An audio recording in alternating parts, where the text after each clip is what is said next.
कोई पादुका ले जाए, मेरा ध्यान भंग नहीं होना चाहिए, दर्शन में पूरी मेरी निष्ठा होनी चाहिए, कहीं मेरी पदत्राण की तरफ मेरा ध्यान ना चला जाए। तो क्या किया, एक फेंटा में अपनी चप्पल बांध ली कमर से और फिर दर्शन करने प्रवेश कर गए भीतर। दर्शनार्थियों को पता चल गया कि ये चप्पल अपनी बांध के ले जा रहे हैं, तो लोगों ने वहां पर खूब उनको सुनाना शुरू कर दिया, और यहां तक कि लोगों ने फिर पूजा भी कर दी। कुछ नहीं, वो पंडरीनाथ भगवान को बोले, आप हमेशा प्रेम ही थोड़ी करोगे, कभी कभी पिटाई भी करोगे, ये सब आप ही करवा रहे हो। ऐसी स्थिति उनको मंदिर से बाहर कर दिया। तो बेचारे कोई नहीं, एकांत में बैठ करके विट्ठल विट्ठल जय हरि विट्ठल, जय जय राम कृष्ण हरि कीर्तन करने लगे।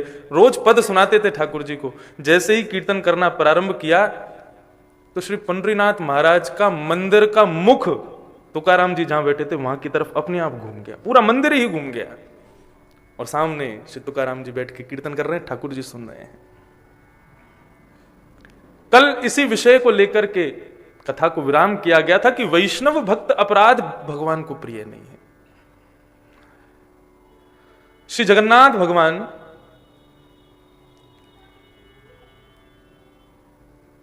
जितने भी मंदिर हैं भारत में, सबके भीतर किसी ना किसी रूप में आप कथा कर सकते हो, ठाकुर जी को सुना सकते हो, लेकिन जगन्नाथ मंदिर के भीतर कथा करना अलाउ नहीं है। क्यों? एक बार की बात, कोई वैष्णव कथा कर रहे थे, जगन्नाथ जी के दर्शन खुले थे, तो जगन्नाथ जी का एक बड़ा प्रेमी भक्त था। वो क्या करता था, वो जैसे ही नीचे से ऊपर की ओर बढ़ता था तो कीर्तन करता हुआ आता, जय जगन्नाथ जय बलदेव जय सुभद्रा जय लीलाचल धाम, यही कीर्तन करता था। और कीर्तन करता ऐसे बिल्कुल उन्मुक्त होकर के, भुजा उठा करके खूब तेज तेज आवाज में कीर्तन करता था। और जब जगन्नाथ भगवान के सामने पहुंचता था तब तो उसके कंठ का स्वर इतना तीव्र हो जाता था कि पूरा मंदिर गुंजायमान होता था। मंदिर में कोई वैष्णव कथा कर रहे थे, लोग बैठ के सुन रहे थे, जगन्नाथ भगवान के दर्शन खुले थे, इतने में ही वो आ गया। अब उसके कीर्तन को सुनकर के अब कथा तो रुकी गई, विधान हो गया कथा में। तो लोगों ने हाथापाई करके धक्का देके उसको मंदिर से बाहर निकाल दिया, बोले निकलो बाहर, यहां से बाहर बैठ के कीर्तन करो, मंदिर कथा चल रही है, समझ नहीं आता है। जैसे ही उसको बाहर किया, मंदिर में कोई पुजारी नहीं था, जगन्नाथ भगवान दर्शन दे रहे थे, तीनों विराजमान थे, सुभद्रा बलदेव जी जगन्नाथ जी। अपने आप जगन्नाथ भगवान ने अपनी किवाड़ बंद कर ली, दर्शन बंद कर ली अपने आप। पुजारियों ने जाकर के खूब प्रार्थना की, खूब गेट खटखटाए, अंदर से जगन्नाथ भगवान बोले, मेरे वैष्णव भक्त को, मेरे प्रिय कीर्तनीय भक्त को यदि अपराध करोगे तो मैं दर्शन नहीं दूंगा। मैं सर्वव्यापी हूं, लेकिन जगन्नाथ मंदिर और जगन्नाथ रूप में मैं उन लोगों के लिए विराजमान हूं जो नियम पद्धतियों को नहीं जानते हैं। यहां पर कोई नियम नहीं, कोई पद्धति नहीं, यहां पर कलयुग का पापी से पापी भक्त भी आकर के प्रेम से मेरा दर्शन कर सकता है, उसमें कोई निसंकोच मेरा दर्शन। आज अभी तो गर्भगृह बन रहा है, नहीं तो जगन्नाथ जी के भी ऐसे दर्शन हैं जैसे पंडरीनाथ भगवान के। आप गर्भगृह में जाके से जगन्नाथ भगवान के चरण स्पर्श कर सकते हो। पहले तो ऐसा था कि आप ऊपर चढ़ के जगन्नाथ भगवान को गले लग लो, उनकी भुजाई इसीलिए खड़ी है कि आओ मेरे वैष्णवों को मेरे से गले लगा दो। लेकिन अब गले तो नहीं, पैर तो हमने भी छुए, चरण स्पर्श का सौभाग्य तो मुझे भी मिला है। जगन्नाथ भगवान आगे जाए, ये विशाल स्वरूप सामने खड़े, जगन्नाथ स्वामी नयन पथगामी भवतु में, ऐसे विशाल नेत्र हैं। जगन्नाथ भगवान ने फिर उसी दिन कह दिया कि आज के बाद हमारी जो कथा है वो पूरे सारे तीर्थों में सुनाओ, सब जगह सुनाओ, लेकिन जगन्नाथ मंदिर में कीर्तन की प्रधानता रहेगी। कथा करनी है तो मंदिर के बाहर करो, हम कीर्तन प्रिय देव हैं। तो ठाकुर जी की प्रत्येक लीला, प्रत्येक भक्त के लिए ठाकुर जी कोई ना कोई लीला करते ही रहते हैं। हमारे लिए नन्हे से श्री गिरधर लाल जी कैसी विचित्र लीला कर रहे हैं। मुझे प्रत्येक दिन ठाकुर जी का श्रृंगार करने में 1.5 से 2 घंटा लगता है, छोटे से हैं, लेकिन इस उत्सव की मुझसे ज्यादा एक्साइटमेंट उनको 20 मिनट में तैयार हो जाते हैं। सुबह मंगला के बाद में ठाकुर जी को गोद में लेके बैठता हूं और हमेशा मुझको इतना समय लगता है, कभी यहां से बगलबंदी निकल जाएगी, कभी यहां से कुछ निकल जाएगा। अच्छा, इनके क्या है, इनके वस्त्र कोई बनाता नहीं है, इनके वस्त्र कोई नहीं बना पाया, क्योंकि हमारे लाल जी बिल्कुल, ये हाथ भी मेरा बड़ा है, इससे भी छोटे हैं। तो प्रत्येक अंग का जो आप दर्शन करते हैं वो तुरंत काट करके और उसको फिर पहनाया जाता है। तो मेरे पास में इतने बड़े बड़े कपड़े रखे होते हैं, उन्हीं में से काट काट के कैंची, मैं पूरा दर्जी बन जाता हूं जब इनकी सेवा करता हूं। मुझे सब पता है कितना पैर में आएगा, कितनी कछनी आएगी, कितना कैसे, वो सब काट काट के तुरंत धराता जाता हूं। तो 1.5 से 2 घंटा रोज समय लगता है, लेकिन उत्सव में 3 बार श्रृंगार होता है ठाकुर जी का। सुबह अभी श्रृंगार आरती हुई, अब इसके बाद श्रृंगार कब होगा? शाम को उत्सव के लिए, उसके बाद श्रृंगार होगा रात्रि शयन का। और तीनों बार में मैं देख रहा हूं, मुझे ज्यादा से ज्यादा 10, 15, 20 मिनट लास्ट ठाकुर जी तैयार,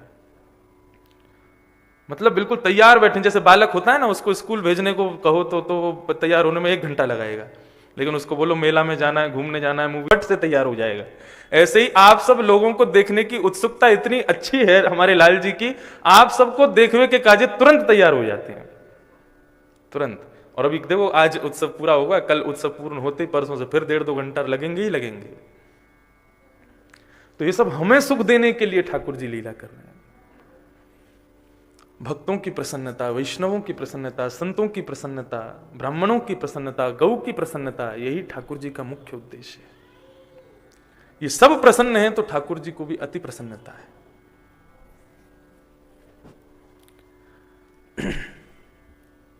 आज ठाकुर जी का सायंकालीन सत्र में रंगनाथ भेष है। हमारे ये पहले वाले पोल पर जो ये चित्र लगा है, ये नाथ द्वारा के विश्राम दिवस पर रंगनाथ भेष का दर्शन है ठाकुर जी का। आज पुनः रंगनाथ भेष हमारी रामानुज परंपरा के अनुसार ठाकुर जी धारण करेंगे। और विशेष बात यह है कि आज ठाकुर जी आप सबके बीच में घूमने पधारेंगे। तो यहाँ से रथ लेकर के घूमेंगे और इस प्रकार ठाकुर जी यहाँ का भ्रमण करेंगे। खूब आनंद होगा, खूब आनंद से नाचते गाते कीर्तन करते हुए ठाकुर जी की रथ यात्रा करेंगे। पूज्य पिताजी महाराज एवं पूज्य श्री जगत गुरु रामानुजाचार्य श्री राघवाचार्य जी महाराज भी हमारे साथ रहेंगे और भी सब वैष्णव संत वृंद यहाँ विराजेंगे। और ठाकुर जी अभी तक पूरी पुष्टि पद्धति से शाम को सेवा कर रहे थे, लेकिन आज रामानुज पद्धति से ठाकुर जी की सेवा होगी। और कल का नियम तो आपको पता ही है कि कल सुबह मंगला, फिर श्रृंगार, कथा, राजभोग और फिर वृंदावन परिक्रमा। 3 बजे से परिक्रमा केसी घाट से प्रारंभ होगी। ठाकुर जी के बैलगाड़ी वहां पर व्यवस्थित होगी, उसमें ठाकुर जी बैठेंगे, हम सब लोग पैदल पैदल लेके उनको वृंदावन की परिक्रमा करा के लाएंगे। तो ये ठाकुर जी के उत्सव का कल विराम है। उत्सव का वैसे तो आज ही विश्राम है, आज विश्राम उत्सव है। कल कथा का विश्राम होगा और अगली कथा कहाँ होगी उसकी भी घोषणा ठाकुर जी के कर कमलों से जो वे कहेंगे, जो आज्ञा वो करेंगे वहां की होगी। कथाक्रम में हम लोग प्रवेश करें। परीक्षित जी का जन्म हुआ है और भगवान द्वारिका से परीक्षित से मिलने के लिए पधारे। भगवान पधारे तो श्री युधिष्ठिर जी ने अर्जुन को आज्ञा की कि अर्जुन आप जाइए और जाकर के द्वारिकाधीश को पुनः द्वारिका तक छोड़ करके आओ। अर्जुन भगवान को छोड़ने के लिए गए, हर बार 10-15 दिन में आते थे, लेकिन महीनों बीत गए, अर्जुन लौट करके नहीं आए। आज प्रातःकाल का सूर्य उदय होते ही युधिष्ठिर चिंतित हैं, अर्जुन अभी तक क्यों नहीं आए। अपने नित्य कर्म के लिए निकले जैसे ही, तो रोज सूर्य को अर्घ देते। आज सूर्य मानो ऐसा लग रहा है जैसे कि उदय नहीं अस्त हो रहा है। आज श्री यमुना जी का जल मानो निर्मल नहीं, मतलब ऐसा लग रहा है उग्र हो गया हो। मंदिर में विराजमान लक्ष्मी नारायण की प्रतिमूर्ति, उनके नेत्रों से अश्रुधार बह रही है। घुड़साल के सारे घोड़े आज विचलित हैं। ये सब अपशगुनों का दर्शन करते हुए श्री युधिष्ठिर जी महाराज भीम को कहते हैं कि अर्जुन क्यों नहीं आया, क्या कारण रहा। हर बार तो इतने दिन में आता था, लेकिन इस बार इतना समय क्यों लग गया अर्जुन को। तभी मुख्य द्वार पर एक दीनहीन सा व्यक्ति आकर के पड़ता है। उसके स्वरूप को देख करके युधिष्ठिर जी चिंतित हो गए। पास जाकर के जैसे ही देखा तो कोई और नहीं, अर्जुन ही था। अर्जुन के इस दीन वेश को देख करके युधिष्ठिर जी बड़े चिंतित हुए। अर्जुन, क्या हुआ तुम्हें? तुम्हारे मुख की कांति फीकी क्यों पड़ी है? तुम्हारा मुकुट कहां है? तुम्हारा कवच कहां है? गांडीव धनुष कहां है? द्वारिका गए थे द्वारिकाधीश को छोड़ने, इतने महीनों बाद आए हो। द्वारिका में सब कुशल तो है ना? सब आनंद में तो है ना? देवकी कैसी है? वसुदेव कैसे हैं? रुक्मणी कैसी है? सबका हालचाल युधिष्ठिर पूछ रहे हैं। लेकिन अर्जुन मानो जैसे कोई अचेत अवस्था में होता है, ना मुस्कुराना, ना हंसना, ना रोना, बस एक तरफ देख करके बस लेटा हुआ है।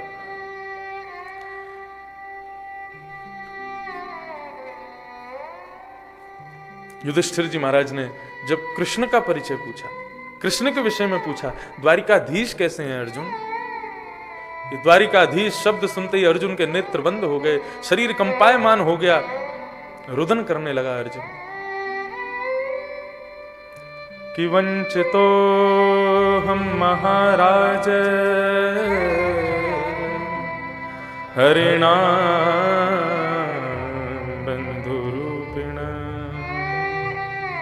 येन मे पहितं तेजो देव विस्मापनम महत्।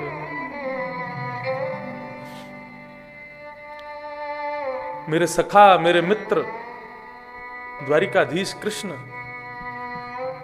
जिन्होंने पग पग पर हमारी रक्षा की भैया, महाभारत का युद्ध, विशाल महासागर जैसा युद्ध उन्होंने ऐसे पार करवा दिया जैसे कोई गाय के खुर का गड्ढा हो।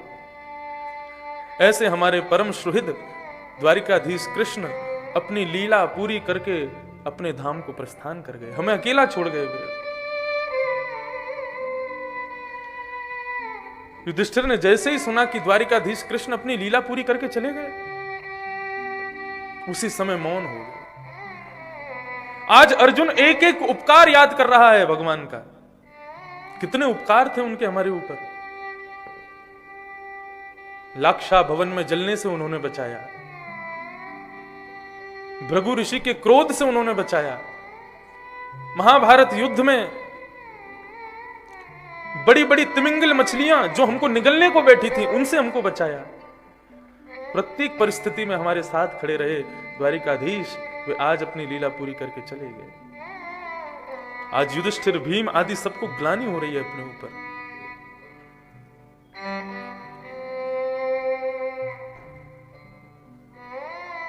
मानव अपकार करने में पीछे नहीं रहता, उपकार करने में 2 कदम पीछे ही रखता है। किसी की अवहेलना करनी हो तो जरा भी संकोच नहीं करता, लेकिन किसी का सम्मान, किसी के लिए 2 प्रेम के शब्द कहने हो तो उसमें उसको बड़ा संकोच होता है।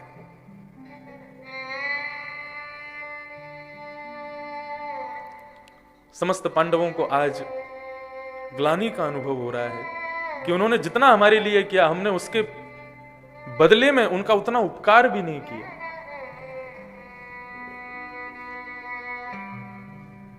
भगवान कृष्ण नहीं है तो हम रह करके भी क्या करेंगे? समस्त पांडवों ने अपने कुल के दीपक परीक्षित, जो कि दूर खेल रहे थे, नन्हे बालक हैं, उनको बुला करके राज सिंहासन पर बिठा दिया। ब्राह्मणों के द्वारा राज तिलक करवा दिया और ब्राह्मणों को ही कहा कि आपके निर्देशानुसार ये बालक राज्यपात संभालेगा, आप देखते रहिएगा। और समस्त पांडव राजकीय वस्त्र त्याग करके, वडकल वेश धारण करके वन को प्रस्थान कर गए। मैंने कल भी, शायद कल या परसों के प्रसंग में यह बात कही थी, ये 5 पांडव हम सबके जीवन में विद्यमान हैं, लेकिन पांडव युद्ध तब जीतेंगे जब साथ में कृष्ण और द्रौपदी दोनों हैं। हमारे पास पांडव तो हैं, लेकिन द्रौपदी रूपी दया और कृष्ण रूपी ज्ञान हमारे पास नहीं है। इसीलिए महाभारत का युद्ध हार जाते हैं हम लोग। समस्त पांडव स्वर्गारोहण को प्रस्थान कर गए। ऐसे भगवान के अति प्रिय पांडवों को हम प्रणाम करते हैं। परीक्षित अब राजा हैं। भैरव परीक्षित राजा,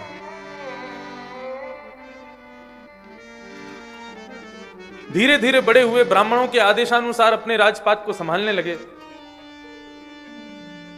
कलयुग प्रारंभ हो चुका था। परीक्षित का ब्याह हुआ, जन्मेजय आदि कुछ पुत्र हुए। और परीक्षित अपने एक छत्र सम्राट के पदवी को खूब अच्छे से निर्वहन कर रहे हैं।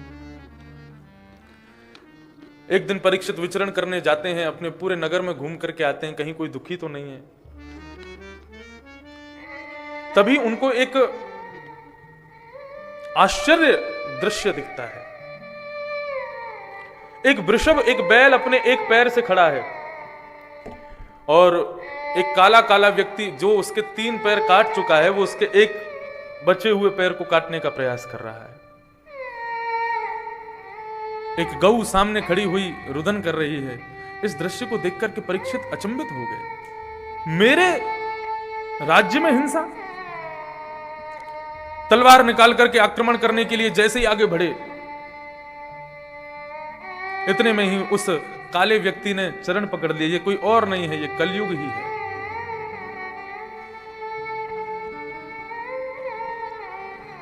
ये कलयुग ही है।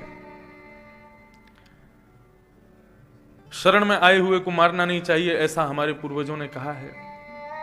उस बात को मान करके कलयुग को छोड़ दिया।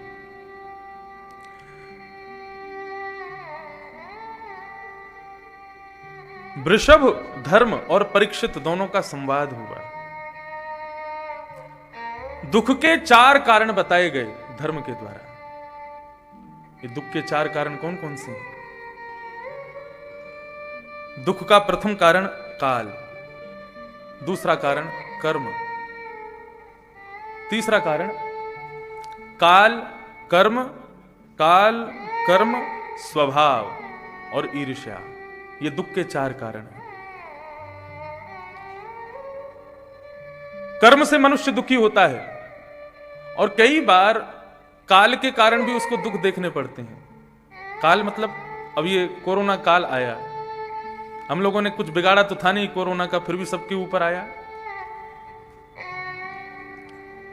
सबको उसका कष्ट सहना पड़ा।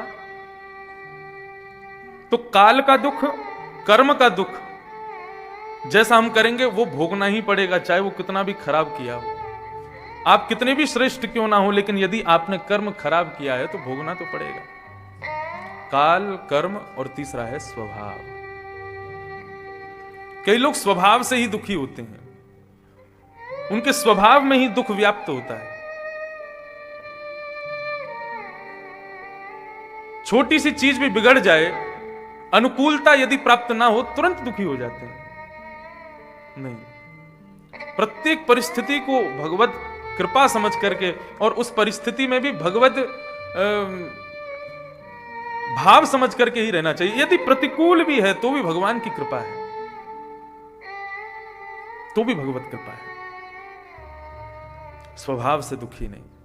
तो कर्म, काल, स्वभाव और चौथा है ईर्ष्या, दूसरे का सुख, वो दुखी करता है। ये 4 प्रकार के दुखों के विषय में बात वृषभ और धर्म और परीक्षित के मध्य हुई। वास्तव में धर्म कहते हैं कि परीक्षित, मानव को दुख कौन देता है ये मानव स्वयं नहीं जानता है। मानव दुखी है, उससे पूछो आज दुखी क्यों हो? आज दुख का कारण कोई और है, कल दुख का कारण कोई और है। प्रत्येक दिन हमारे दुख के कारण बदलते रहते हैं और कई बार तो हमारे दुख के कारण वही बन जाते हैं जिनसे हमको सुख मिल रहा था। क्यों? लाइब्रेरी में जहां नजर घुमाओगे वहां पर किताब ही दिखेगी, पुस्तकालय में जहां नजर घूमेगी वहां किताब ही दिखेगी, भोजनालय में जहां नजर घुमाओगे वहां प्रसाद ही दिखेगा, भोजन ही दिखेगा। ऐसे ये संसार को हमारे शास्त्रों में दुखालय बताया गया। यहां जहां नजर घुमाओगे वहां दुख ही दुख दिखेगा, सब दुखी हैं। इस दुखालय ने भगवान के ही अवतार बुद्ध का प्रणयन किया। ज्योतिषों ने मना कर दिया था कि हे राजन, आप अपने इस बालक को कभी बाहर मत आने देना। राजा ने बड़ी बड़ी दीवारें खड़ी करवा दी, मेरे पुत्र को कभी बाहर देखना ना पड़े, जाना ना पड़े, सारी सुख संपत्ति राजमहल के अंदर ही उपस्थित कर दी। बुद्ध का ब्याह भी महल के भीतर ही हुआ, बच्चे भी महल के भीतर, उनको ये पता ही नहीं था बाहर होता क्या है। एक दिन अपने महामंत्री के साथ में निकल पड़े पिताजी से बच करके। जैसे ही बाहर गए तो सबसे पहले एक व्यक्ति खांस रहा था, उसको देखा, बोले मंत्री जी ये कौन है, इसको क्या हुआ? बोले खांस रहा है, बीमार हो गया है। बोले बीमारी क्या होती है? बोले सबको बीमार होना पड़ता है, एक आध बार तो बीमार होते ही हैं, उससे क्या होता है? बोले कष्ट होता है। थोड़ा आगे गए तो एक वृद्ध को देखा, बोले ये क्या है? बोले ये वृद्धावस्था है, बाल अवस्था, युवावस्था और उसके बाद में वृद्धावस्था आती है। वृद्धावस्था में स्वयं नहीं चला जाता, एक लाठी लेकर के चलनी पड़ती है, दिखाई नहीं देता नेत्रों से तो किसी का सहारा लेना पड़ता है, खाया नहीं जाता है तो सीरा आदि और दलिया आदि ये सब पदार्थ खा करके ही पेट भरना पड़ता है। थोड़ा और आगे गए तो एक शव यात्रा देखी। बुद्ध बोले मंत्री ये क्या हो रहा है? बोले कि ये मृत्यु है, अकाट्य सत्य, सबको मरना पड़ता है राजन। बोले सबको मरना पड़ता है? बोले हाँ, एक दिन मैं भी मर जाऊंगा। बोले हाँ, मरना तो पड़ेगा, जिसने जन्म लिया उसको मरना तो पड़ेगा। बस वही देख करके वैराग्य हो गया, अपने समस्त परिवार, कुल खानदान सबको छोड़ करके वही भगवान बुद्ध के अवतार हुए। सोचो यदि सब जगह केवल सुख होता तो संसार कैसा होता? कभी कथा नहीं होती यदि सुख होता तो, कथाएं होती भी तो कोई सुनता नहीं। मुझे माफ कीजिएगा लेकिन भागवत कथा श्रवणार्थियों में 3 श्रेणियां होती हैं। पहली, भक्त, जिसको दुख सुख से कोई मतलब नहीं है, उसको केवल भगवत कथा श्रवण में रुचि है इसलिए उसको सुनना है। दूसरी श्रेणी होती है निमंत्रित व्यक्ति, जिसको आमंत्रण भेजा गया है,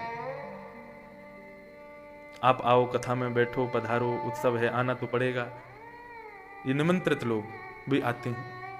और तीसरे, जो अपने काल, कर्म, स्वभाव, परिवार, व्यापार सबसे दुखी हैं, वे आते हैं।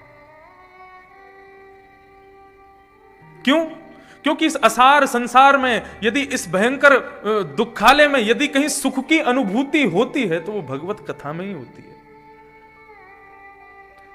यहां पर बैठकर के भगवत कीर्तन भी कर लिया जाए तो हम भले ही 3 घंटे के लिए सही अपने सारे कष्टों को, दुखों को भूल तो जाते हैं कम से कम। दुख ही मानव की संपत्ति है, फिर दुख से क्यों घबराता है? यदि दुख ना होता, सब जगह केवल सुख होता तो मानव कर्मनिष्ठ नहीं होता, सब आलसी होते, हम आप सब लोग।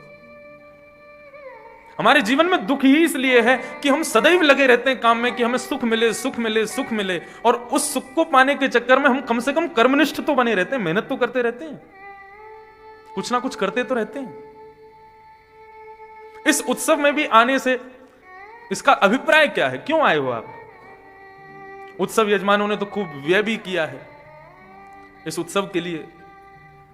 पूज्य पिताजी महाराज ने, दास ने भी व्यय किया है, चैनल पर टेलीकास्ट हो रहा है, उसका भी व्यय होता है, सब चीज का व्यय होता है। इतना व्यय हम लोग करके यहां क्यों विराज रहे हैं? कि इस असार संसार दुखालय में सुख की अनुभूति यहां होती है, उस सुख के लिए। और यदि हम सब सुखी होते, क्यों करते उत्सव, क्यों सुनते कथा, क्यों करते कर्म? घर में बैठे रहते, आराम से रजाई ओढ़ के पड़े रहते।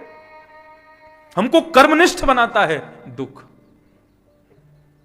ये सब संवाद कौन कर रहा है? वो वृषभ कह रहे हैं परीक्षित से। श्री स्वामी विवेकानंद जी महाराज कहते हैं कि यदि आपके जीवन में कभी भी प्रतिकूलताएं नहीं आ रही हैं, सदैव अनुकूलताएं बनी हुई हैं, तो समझ लीजिए आप जी ही नहीं रहे हो। जीवन में यदि प्रतिकूलताएं आ रही हैं तो समझो कि हां हम जी रहे हैं। एक व्यक्ति गया स्वामी विवेकानंद के पास और विवेकानंद से जाकर के कहता है, आपके करोड़ों रुपया दान आता है, आपके इतने बड़े बड़े हॉस्पिटल और ये सब चल रहे हैं, मुझे ज्यादा नहीं, मुझे 20-25 लाख रुपए दान में दे दो। अरे एक आदमी का भला हो जाएगा, इतना तो आप कर ही सकते हो। तो स्वामी विवेकानंद उसको बोले कि चलो मेरे हॉस्पिटल में चलो, वहीं पे बैठ के तुमको 1-1 रुपया देंगे, जितना तुम बोलोगे सब देंगे, और उसके बदले हम कुछ लेंगे। बोले देने के लिए कुछ नहीं है। बोले नहीं, वो सारी वस्तु वो मांगूंगा जो तुम दे सकते हो। बोले ठीक है। स्वामी विवेकानंद अपने दफ्तर में ले गए, उसको बिठाया सामने और बैठ करके कहे कि एक काम करो, भगवान ने तुमको 2 आंख दी हैं, एक आंख बेच दो, 5 लाख रुपए में बिक जाएगी। हमारे हॉस्पिटल में कई बेचारे नेत्रहीन लोग हैं, तुम्हारी आंख किसी को दृष्टि दे देगी, तुम एक आंख से देख लेना, 5 लाख रुपए मिलेंगे। बोले नहीं नहीं, आंख तो नहीं दे सकता मैं, तो फिर पैसे का करूंगा क्या, इतना पैसा लेकर के जब आंख ही नहीं होगी तो देखूंगा किसको। तो स्वामी विवेकानंद बोले तो आंख नहीं दे सकते तो फिर एक काम करो, 2 किडनी भगवान ने दी है, 1 किडनी दे दो। यहाँ पे बहुत सारे हॉस्पिटल में हमारे मरीज हैं, उनके पास किडनी नहीं है, 1 दे दो अपनी। बोले किडनी दे दूंगा तो फिर पैसे से भोग कैसे करूंगा मैं, किडनी भी नहीं दे सकता। अपना एक लंग दे दो, हाथ दे दो, कुछ नहीं तो अपने केश दे दो। सबका हिसाब लगा करके स्वामी विवेकानंद ने उसको 25 लाख रुपए बता दिए। बोले ये एक चीज दे दो, 25 लाख रुपए अभी दे दूंगा मैं। लेकिन उस व्यक्ति ने सबको देने से इनकार कर दिया। बोले ये नहीं दे सकता। बोले तू मुझसे 25 लाख रुपए मांग रहा है, तू स्वयं करोड़ों का भगवान ने तुझे निर्मित किया है, तू क्यों ना अपने इन प्रत्येक अंगों से कर्म करके अपने जीवन को सुखद बना ले। स्वामी विवेकानंद की वो बात सुनकर के उस आदमी को प्रसन्नता हुई, प्रणाम करके तुरंत कर्मनिष्ठ हो गया। हम लोग श्रम ही इसीलिए करते हैं क्योंकि जीवन में कष्ट है, दुख है। और यही बात वृषभ यानी कि धर्म परीक्षित से कह रहे हैं। परीक्षित ने जब ये बात समझी, कलयुग के पास गए और कलयुग से जाकर के कहने लगे कौन हो, क्यों आए हो मेरे राज्य में। बोले तो द्वापर आया, द्वापर गया, मैं आ गया, मुझे आप नहीं भेज सकते। लेकिन हां इतना हो सकता है कि आप चाहें तो मुझे कुछ स्थान प्रदान कर सकते हैं। और बंधुओं, निसंकोच में इस बात को अपनी कथा में कहता हूं, जितने भी वैष्णव जन बैठे हैं सब ध्यान से सुने। केवल मात्र 5 स्थानों में कलयुग है, इसके अलावा अन्यत्र कहीं भी कलयुग नहीं है। फिर भी मानव पाप कर रहा है तो ये इससे बड़ा उसका दुर्भाग्य नहीं हो सकता। केवल 5 स्थान हैं कलयुग के, और जो भी इन 5 स्थानों से सदैव बचा हुआ है वो वास्तव में या तो द्वापर युग में है, या त्रेता में है, या सतयुग में है, वो कलयुग में है ही नहीं। ये 5 स्थान कौन कौन से हैं? द्यूतम पानम स्त्रियः सूना, यत्राधर्मश्चतुर्विध, पुनश्च याचमानाय जातरूपमदाप्रभु। द्यूतम पानम स्त्रियः सूना, पहले 4 स्थान दिए। पहला है जुआ, द्यूतम, दूसरा है पानम, तीसरा है परस्त्री संग, और चौथा है हिंसा। प्रथम द्यूतम, जुआ। किसी खेल को खेलने के लिए आप यदि शर्त लगाते हो, ये शर्त जो है ये भी जुआ है। लगी 500-500 की शर्त, ये शर्त क्या है? ये भी एक जुआ है। शर्त लगा लो, वस्तुओं की लगा लो, गुलाब जामुन खिलाने की लगा लो, रसगुल्ला खवावे की लगा लो, ढोकला खिलाने की लगा लो, पैसे की मत लगाओ। आज रात के भोजन की लगा लो। ऐसे शर्त ठीक हैं, लेकिन ये धन का नहीं होना चाहिए। धन स्वयं लक्ष्मी है, और आप लक्ष्मी की ऐसे इस प्रकार बाजी नहीं लगा सकते, इस प्रकार उसको जुए के रूप में प्रयोग नहीं कर सकते। श्रीमद् भागवत में ऐल गीत आता है। जब सप्त गीत पर कथा की थी तब मैंने ऐल गीत कहा था, और ऐल गीत से पहले भिक्षुक गीत आता है। उस भिक्षुक गीत में यही भाव बताया कि जो व्यक्ति अपने धन का 2 प्रकार से, या तो व्यय बिल्कुल ना करता हो, बिल्कुल खर्च ना करता हो, और दूसरा बताया जो गलत स्थानों पर खर्च करता हो, ऐसे व्यक्ति के 5 देव रुष्ट हो जाते हैं, 5 देवता उससे नाराज हो जाते हैं। सूर्य, गणपति, देवी, विष्णु और शिव, ये 5 देव उससे रुष्ट हो जाते हैं, नाराज हो जाते हैं। 2 प्रकार के लोगों से, एक तो अति कंजूस जो धन निकालते ही नहीं है अपने जेब से, उनसे भी, और एक उनसे जो केवल धन का प्रयोग केवल अपने व्यय के, अपने भोग के लिए करते हैं। जुआ खेलेंगे, मदिरा पिएंगे, उल्टे सीधे काम करेंगे, और सब दुनिया भर के नशा पत्ती आदि करने वाले लोगों के 5 देव रुष्ट हो जाते हैं, जो लक्ष्मी का व्यय गलत तरीके से करते हैं। तो द्यूतम पाप है।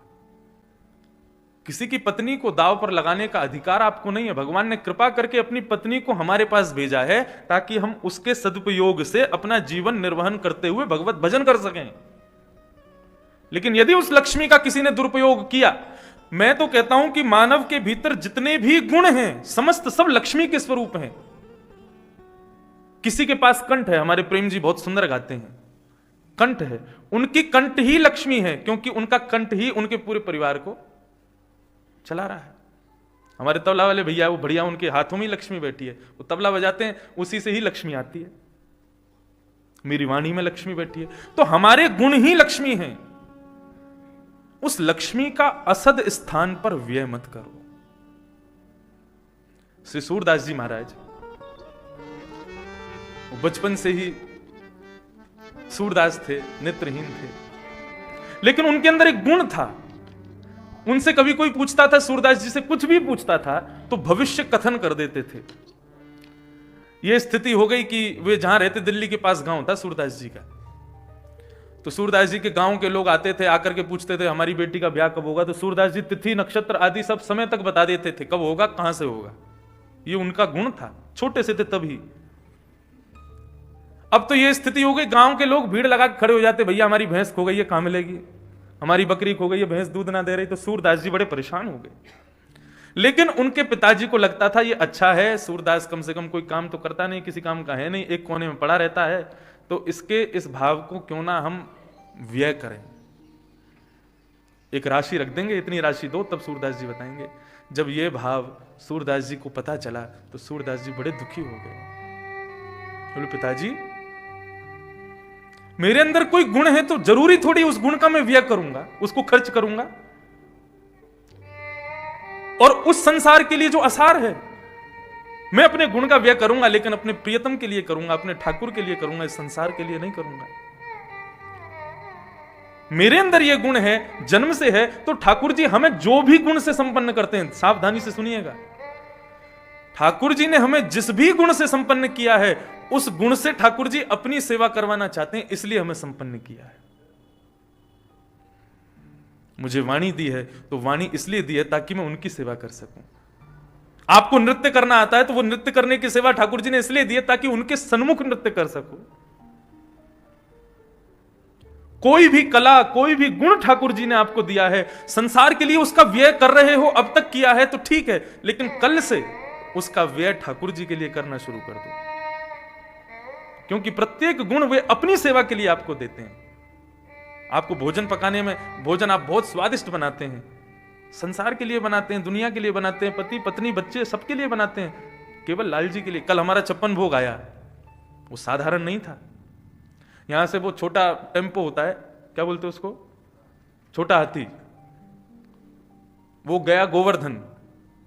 3 दिन में मुंह पर कपड़ा लगा करके गोवर्धन के मुखियाओं ने बिल्कुल शुद्धता से, स्वच्छता से उस 56 भोग को तैयार किया। तो मुझे बता रहे, जब वो गाड़ी वहां पहुंची उसको सामान पूरा 56 भोग लेने, तो पूरी गाड़ी को उन्होंने धोया, धो करके गाड़ी में सातिया काढ़ा, हल्दी छिड़का, उसके बाद में ठाकुर जी का आवाहन करके उस गाड़ी की पूजा की, तब उसमें 56 भोग रखवा करके यहां भेजा। श्री गिरधर लाल जी के भोग के लिए जा रहा है। अपने प्रत्येक गुण को ठाकुर जी की सेवा में प्रस्तुत करने का प्रयास करो। श्री कुम्मन दास जी महाराज एक बार राग भैरव अलाप रहे थे, मुझे बड़ी बढ़िया लगती है कथा। भैरव गा रहे थे और भैरव गाते गाते इतने में ही पीछे से फतेहपुर सीकरी का राजा वहां से निकल रहा था। जैसे ही भैरव राग सुना तो भैरव राग सुनकर के इतने आनंदित हो गए, बोले वाह वाह वाह वाह वाह, कौन गा रहा है? कुम्मनदास जी बोले ये वाहवाही कौन कर रहा है? तो किसी सैनिक ने बताया, बोले कि फतेहपुर सीकरी के राजा वाहवाही कर रहे हैं आपके स्वर को सुनकर के। कुम्मनदास जी के सामने राग मालाएं रखी थी, विविध विविध राग उसमें लिखे हुए थे, उनकी सब आरोह अवरोह सब लिखे हुए थे। तो भैरव राग का पन्ना फाड़ दिया, बोले जिस राग को अपने ठाकुर जी को रिझाने के लिए गाता हूं, उस राग पर ये राजा वाहवाही कर रहा है, नहीं गाऊंगा आज के बाद इस राग को, गाना ही नहीं है। लेकिन राजा के कानों को ऐसा चस्का लगा उनके स्वर का, रोज पालकी भेजते हैं, रोज लोगों को भेजते हैं, बोले उनको एक बार मेरे दरबार में ले आओ, अपने मित्रों के सन्मुख उनके गायन को प्रस्तुत करते, मेरी गरिमा बढ़ेगी, उनके स्वर को सुनकर के मेरे मित्र प्रसन्न हो जाएंगे। लेकिन कुम्मन दास जी महाराज रोज टाल देते। कुम्मन दास जी ज्यादा धनाढ्य परिवार से नहीं थे। ऐसा बताते हैं कि वे जब अपना स्वरूप तिलक बनाते थे तो वो बनाने के लिए भी एक परात में जल भरते थे और उस जल में अपना मुख देख करके तब तिलक आदि स्वरूप बनाते थे। बिस्तर नहीं थे घर में तो झाड़ फूस के ही बिस्तर बना करके उस पर बैठते थे, ऐसे कुम्मन दास जी। और उनको धन की तो आवश्यकता, पूरा परिवार पीछे पड़ गया। बोले जाते क्यों नहीं हो, राजा स्वयं मुख करके आपको बुलाता है। कुम्मन दास जी बोले अब की बार आने तो अब की बार चले जाएंगे। अब की बार राजा के सब दूत आए, बोले महाराज आपको बुला रहे हैं, आप चलो। बोले हाँ आज चलेंगे। बोले आपके लिए पालकी भेजी है, बैलगाड़ी भेजी है, इसमें बैठ के चलो। बोले नहीं पैदल जाएंगे हम। पैदल फतेहपुर सीकरी गए, आगरा के पास। सुबह के चले, शाम को पहुंचे। शाम को जैसे ही राजा के दरबार में प्रस्तुत हुए, चारों तरफ राजा के मित्र बैठे हैं। क्या सुनना है राजा बताइए। राजा ने कहा कि हमें भैरव राग सुनना है, जो आप उस दिन आलाप रहे थे वही सुनाइए। बोले वैसे तो मैंने ठाकुर जी की सेवा में भैरव राग गाना बंद कर दिया। भैरव सुबह सुबह का राग होता है। जो लोग सुबह मंगला में आते हैं तो मंगला करने के बाद में यहां पर ठाकुर जी को भैरव गा करके उठाया जाता है। ठाकुर जी को राग समय अनुसार सुनाने चाहिए। इसके पीछे भी कथाएं हैं। श्रीनाथ जी का एक द्वारपाल था, उसने सवेरे भैरव राग सुन लिया, गुसाई जी गाते हैं। उसको इतना अच्छा लगा कि रात्रि में जब ठाकुर जी को शयन करा के गुसाई जी चले गए तो वो रात भर भैरव गाता था। रात भर उसके भैरव को सुन के भीतर बैठे हुए ठाकुर जी उठ जाते। और भैरव राग का मतलब ही यही है, ठाकुर जी का अलार्म है वो। उसको सुन के ठाकुर जी कितनी भी गहरी नींद में हो उठ जाते हैं। तो अब वो भैरव गा रहा था, ठाकुर जी बैठे बैठे जैसी झोंका आवे इतने में ही वो कोई तान छेड़ दे भैरव की, फिर ठाकुर जी उठ जाए। मोहन जागिए बलि जई है, लाला जागी रे बल जई। और यही गाता पूरी रात। सवेरे जैसे ही मंगला का दर्शन खुला महाराज, ठाकुर जी खड़े हैं भुजा ऊपर करके और नीचे नजर करके, और सामने गुसाई जी मंगला कर रहे हैं और ठाकुर जी बीच बीच में झोंके ले रहे हैं और ऐसे ऐसे घूम, मुकुट कभी इधर कभी उधर। आप एक चीज का दर्शन पता नहीं आपको होता है कि नहीं, हमारे लाल जी पूरे दिन खड़े रहेंगे, कुछ नहीं करेंगे। जैसी आरती होगी या तो छड़ी गिर देंगे या बंसी गिर देंगे या कुंडल टेढ़ा कर देंगे या मोती गिर देंगे। अब भी श्रृंगार में 2 बार मैंने बंसी ठीक करी, दोनों बार गिरती। उसमें नीचे लगाव लगा है, वो नहीं निकल सकती वहां से, फिर भी गिरते हैं। क्यों? अब इसका भाव देखो आप लोग, अन्यथा मत समझना। ठाकुर जी तो सो रहे हैं लेकिन अर्चक की नींद पूरी नहीं है, इसलिए ठाकुर जी को नींद आ रही है। हमारी नींद पूरी नहीं हो रही, रात में खूब देर तक जगना हो रहा है। सुबह जल्दी उठ के ठाकुर जी की सेवा पूजा और फिर श्रृंगार, फिर कथा, फिर दोबारा श्रृंगार, पूरी व्यवस्था शाम की, फिर रात्रि में। इसलिए ठाकुर जी बार बार बंसी गिर गिर के ये बताते हैं, बोले कि मुंह को सुबह के खुद कथा कर जा रहा हो, तू कब सोएगा? तो गुसाई जी आए, बोले देखे लाल जी अभी सो नहीं रहे, आंखें लाल पड़ी हैं। लाल जी आपको श्रम हुआ? कहां गए थे रात को? बोले मैं कहीं ना गए हो। बोले हमको बताओ क्या हुआ? बोले वो अभी नयो द्वारपाल आया हो ना, वाकू रागन की इतनी पतो ना है, वो रात में भैरव गावे, सुबह के भैरव को सुन के मुंह को नींद नहीं आवे। गुसाई जी बोले हमारे लाल जी को श्रम हुआ, द्वारपाल को हटा दिया। बोले चले जाओ यहां से। अब वो चला गया। अब रात्रि में ठाकुर जी सोए तो ठाकुर जी पूरी रात बेचैन होने लगे। तो सवेरे मंगला में फिर झोंके आए। तो गुसाई जी बोले जरूर कोई और बात है, द्वारपाल तो हटा दिया हमने, फिर क्यों नहीं सोया आप पूरी रात? बोले अब हमारा नियम बदल गया है, अब हमको भैरव सुन के ही नींद आती है, अब उसी को बुलवाओ वापस। तो ठाकुर जी बड़े प्रेमी हैं रागों के। तो भैरव राग प्रातः काल का राग है और रात्रि का राग बिहाग, सोरठ, ये सब रात्रि के राग हैं। हम गाते हैं ना, गोवर्धन की रही है तलती, ये सुबह भी गा दिया ना तो ठाकुर जी के नेत्र बंद हो जाएंगे, उनको नींद आ जाएगी। तो ऐसा राग है। तो कुम्मन दास जी महाराज उस राजा के दरबार में पहुंचे। राजा ने कहा भैरव सुनाओ। कुम्मन दास जी बोले भैरव गाना हमने ठाकुर जी की सेवा में तो बंद कर दिया क्योंकि तुमने वाहवाही करी थी, लेकिन तुम सुनना चाहते हो तो तुमको भैरव पुनः सुनाएंगे। और श्री कुम्मन दास जी महाराज ने पद गाया। गा तो रहे हैं उसके प्रिय राग में, लेकिन राग में जो शब्द गा रहे हैं ना, वो शब्द नहीं है, बाण मार रहे हैं राजा के ऊपर। भगत, हम जानते नहीं है क्या कि तुम कौन हो, हम भली भांति समझते हैं कि आप कौन हैं, पांडवों के वंशधर हैं और कोई साधारण व्यक्ति नहीं है परीक्षित। जिसके लिए गर्भ में भगवान प्रवेश करके रक्षा करें, वो साधारण नहीं हो सकता। लेकिन शुकाचार्य जी उस भाव को समझ गए। बोले तुम अपने लिए ये प्रश्न नहीं कर रहे हो, कृतो लोक हितम नृप। अरे तुम तो एक राजा हो, एक छत्र सम्राट हो, तुम्हारी मृत्यु की खबर सुन के, श्राप की खबर सुन के हजारों संत तुम्हारे सामने समुपस्थित हो गए, लेकिन तुमने प्रश्न इसलिए किया कि आने वाले कलयुग में किसी साधारण व्यक्ति की वो स्थिति हुई जो मेरी है, तो उसके अंतकाल में इतने संत दर्शन देने नहीं आएंगे, तो उनके लिए मैं पूछ लेता हूं कि वे अंतकाल में क्या करें।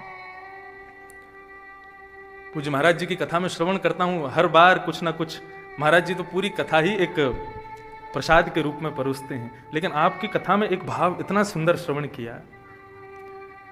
यही इसी द्वितीय स्कंद में लिखा है, अंते नारायण स्मृति योगी नाम नृप निर्णीतम। योगियों ने सबने निर्णय लेकर के निकाला कि जिसको मुक्ति चाहिए वो क्या करे, अपने अंतिम समय में भगवत स्मरण कर ले।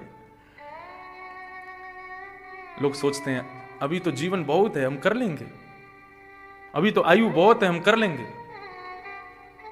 महाराज जी आज की स्थिति ऐसी हो गई है कि लोग भक्ति, भागवत, कथा, प्रसंग आदि भजन की इन समस्त सेवाओं को केवल वृद्धता के लिए छोड़ के रखते हैं। लेकिन सावधानी से सुनिए, यहां जो युवा बैठे हैं वो भी, और जो वृद्ध बैठे हैं वो भी, हमारी बात को अन्यथा ना लेकर के बुरा मत मानना। लेकिन वृद्धता में भगवत मतलब प्रारंभ से नहीं किया, वृद्धता में शुरू किया, तो वो उसी प्रकार है कि हमारे घर कोई मेहमान आए और हमने उनको 5 दिन बासी माला पहना दी, 2 दिन पुराना भोजन उनके सामने परोस दिया। अब बताओ वो उस मेहमान की खातिरदारी होगी कि उसका अपमान होगा? वे भले ही आपके प्रेम भाव से उसको स्वीकृत कर लें, उसको स्वीकार कर लें, लेकिन उनको सुख की प्राप्ति नहीं होगी। लेकिन कोई अपनी बगिया के सुंदर पुष्पों को तोड़ करके और सुंदर उसकी माला बना करके अपने हाथों से सिद्ध करे। कई बार कई जगह ऐसा जाना होता है, छोटे छोटे बालक माला, जैसे ये तो है अब एक माली के द्वारा बनाई गई माला, सुंदर माला, बिल्कुल व्यवस्थित माला। कई घरों में जाते हैं अव्यवस्थित माला होती है, लेकिन वे कहते हैं हमने अभी बगीचे से तोड़ के बनाई है, उसको पहनने में ज्यादा सुख मिलता है कि अभी अभी बगीचे से आई है। ऐसे ही हमारे श्री राधा रमन लाल, श्री गिरधर लाल के सामने कोई नवांकुर बालक जब भक्त वृंद बन के जाता है तो ठाकुर जी उसको अंगीकार करते हैं, स्वीकार करते हैं, उससे